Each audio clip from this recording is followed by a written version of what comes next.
Hi, Metal Scout here, and we got Cody. And Cody seems bigger than I am, like he's closer to the camera. No, I'm just sitting up straighter. I feel like you're closer to the camera, like your arm looks bigger.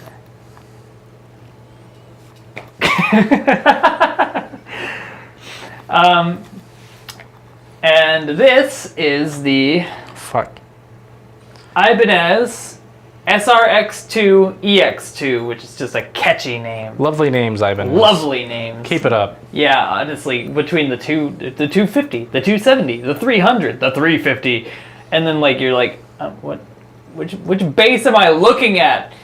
You have to memorize the catalog to get it down. But I actually really like this thing. It's beautiful and white. It's got a black binding stripe. I always like when... It's not actually binding, but it's a binding stripe. I like when even cheap guitars have cheap binding. Yeah, it just adds a little more aesthetic. It really does. I kind of wish it were in the middle. I feel like it would be nice. But I like the look of this bass. And as always, all of the information we can find about it, because it's a little older, it's not going to be quite as easy to find everything. But all the information we find about it, we'll throw in the description below so you guys can study. Here we are. That actually really helps. I'm still a little bit more, but a little bit fine. more? Okay. There's not even plugged in. This is on loan from my friend at work, Roger, and he actually watches the videos. So, thanks, Roger. It's all set up for you. Unfortunately, I couldn't get the action as low as I wanted because the frets. Oh well. I know I got the truss rod right, but I appreciate this. It's good content. I'm glad I have this for the other video we're gonna do. It's good. Because after this, we're going to do a low-end bass shootout, because that's what this is. This is a beginner / more affordable bass. Yeah. But it's one of the 3 that I highly suggest to beginners. So that's why we're doing this. Yeah. This one you can find used for $160 or so. It's not that much. Yeah. Yeah, so 24 frets, appreciate.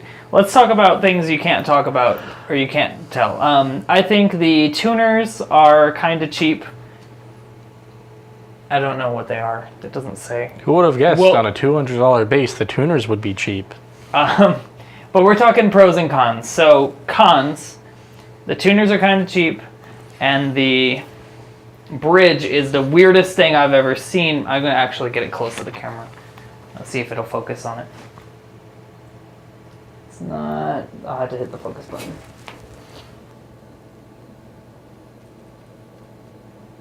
No. It's focusing on me. There you go. There it is. Alright, so if you see, it comes in from like the top side here, and then it just locks into place. Locks into place there. Like if I banged on the string too hard from like this way, it would just flop out and then swing with the might of Zeus. Everything else feels... I really appreciate 24 frets on a beginner bass. It just seems better. I like having a lot of frets, and I feel like you get more freedom, and it would be nice when you're starting out to just experience as much freedom as you can with the instrument. It might keep you inspired to keep going. Yeah, Gibson. Yeah, Fender. Fucking 20 frets. 20? I'm salty, man. Anyways, my new bass is going to have 20 frets. Because I can't afford 24. Why can't you? How much more could it possibly be? $300! An extra 300? Yes! Why? You don't understand.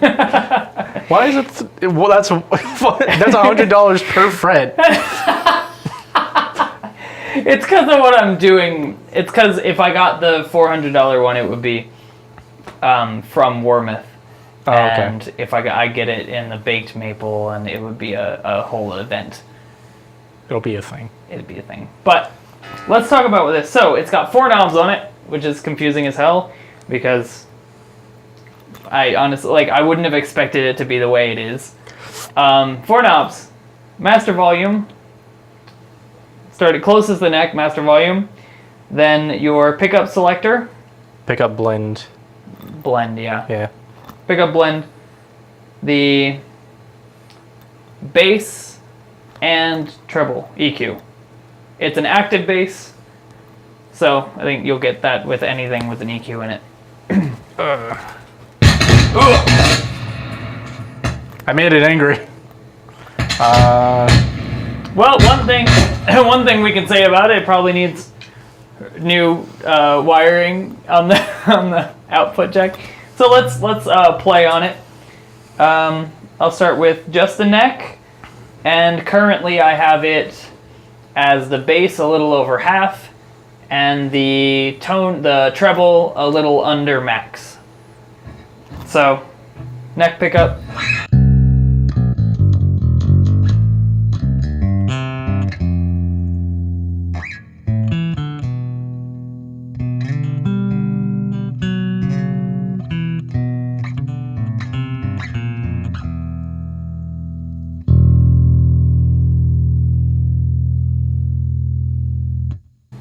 Okay. It sounds nice.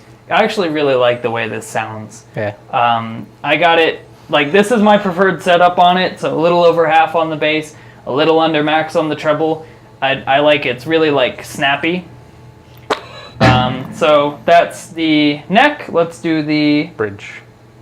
I tried to change the do volume. halfway between the two. All right, so this is the blend of both on.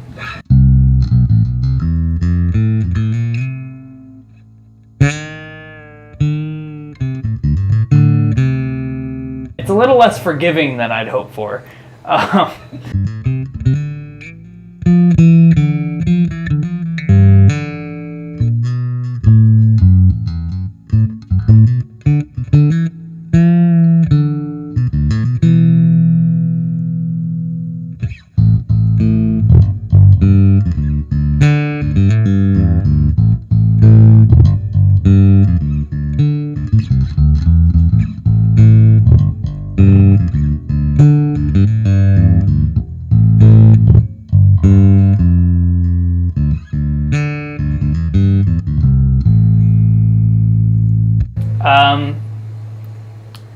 It gets really, really snappy in the high notes with on the high strings.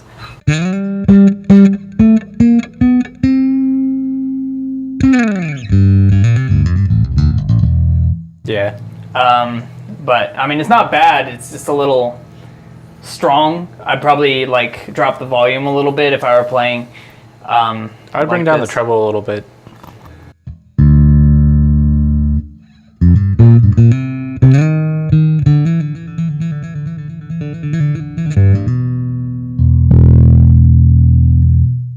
Alright, so that's just the treble, just a little down. And let's go ahead and do just a bridge, but the way I had it before with the treble near max.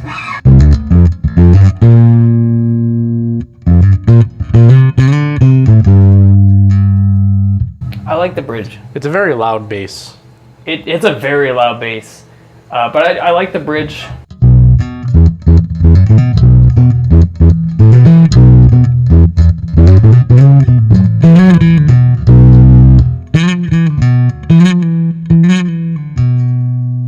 There are definitely some downsides to playing on a beginner bass. Okay. Only in that setup.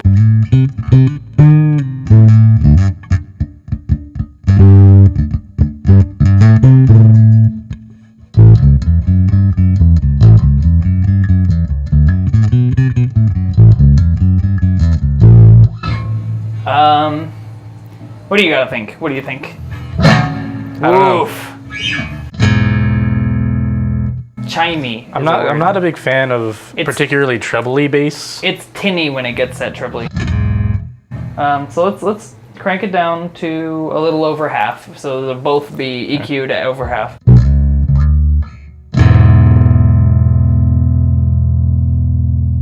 If you're on the neck, go ahead and crank the tone up on the treble. Yeah. If you're on anything else and the bridge is involved, unless you want slap, because it's up near the top, it's gonna be loud.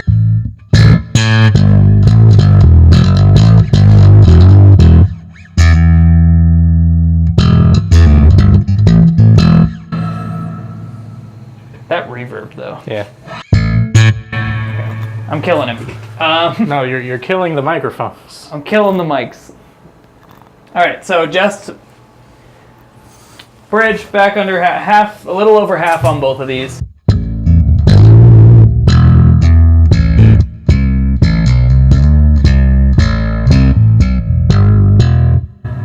What? That's kind of nice. Yeah.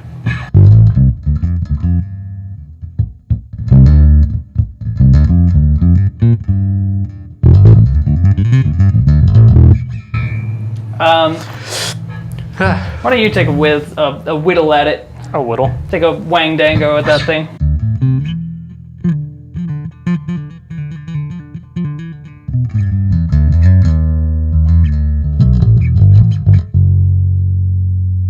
It slipped. And you were the one opposed to using the straps? Fuck. Cody. Let's not use the straps. Also Cody. Ah! Well, it slid off of my phone.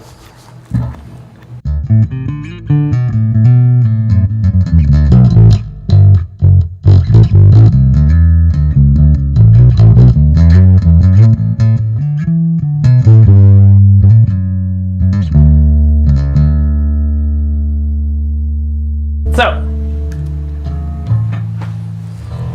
overall, if you're looking for a starter bass, this is one of my top 3. I don't know which one is actually the best between them. That's up to you to decide. Just go with whatever one makes you happiest. But it's got, the neck is Decent. It catches you, but not a lot. It just needs, like, if this were my bass, I would sand it down some. I would take fine grit sandpaper to it and sand it down some and potentially put some oil on it, but it's not, so. The owner specifically asked that I play actual songs, so I played a little bit of that, of Danny California. Yeah. I'll play a little bit of Snow. But in the meantime, I want to take you through the tones. I'm just going to put it back on full, both pickups on, and I'm going to take all of the EQ out. So no boost at all on both.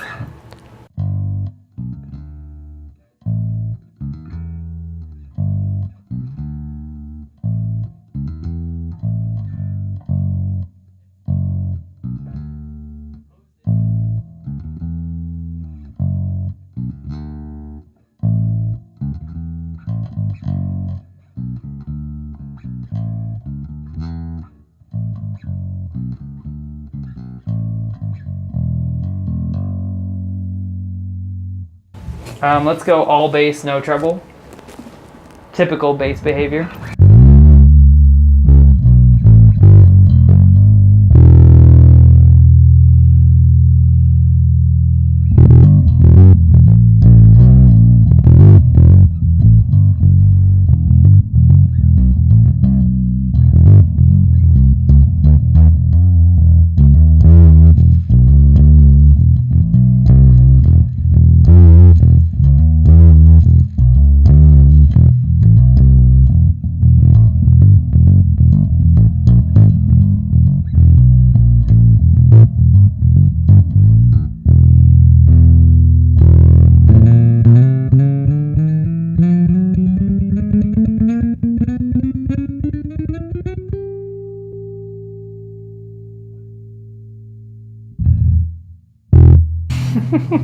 That's all bass, all treble, no bass is gonna blow the speaker.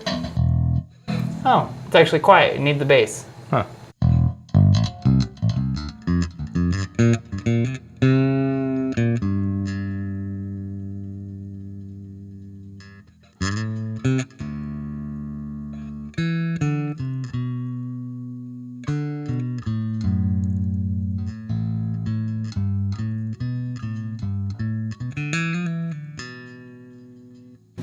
I don't like it, it's very tinny. Yeah. That might be my fault for having an aluminum coned speaker, but I like those cones. I like my speaker, but I just I think don't use fuzz. Actually, I do want to know how pedals, we'll do that in the other video. If you want to see how pedals take to these basses, we'll do that in the other video.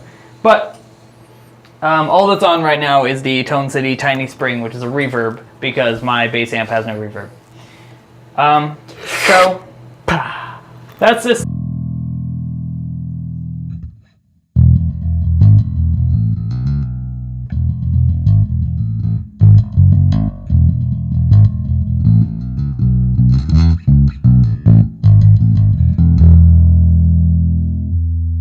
I tried to say Oy vey and I fucked it up. Woo! We should stop the video, but there's one more thing that I should have mentioned earlier, which is that these pickups are actually really good for resting your fingers on. That's one thing I'm going to talk about in the next video, is where your finger goes when you play it. Oh my god, yeah, that's nice. It's got a little like pocket, sort of like a... It's got like a pocket in it, and I find that it's just perfect for resting your finger on. Like, a lot of basses, it's kind of hard to find where you want to put it, especially when there's no pick guard. You hosed it.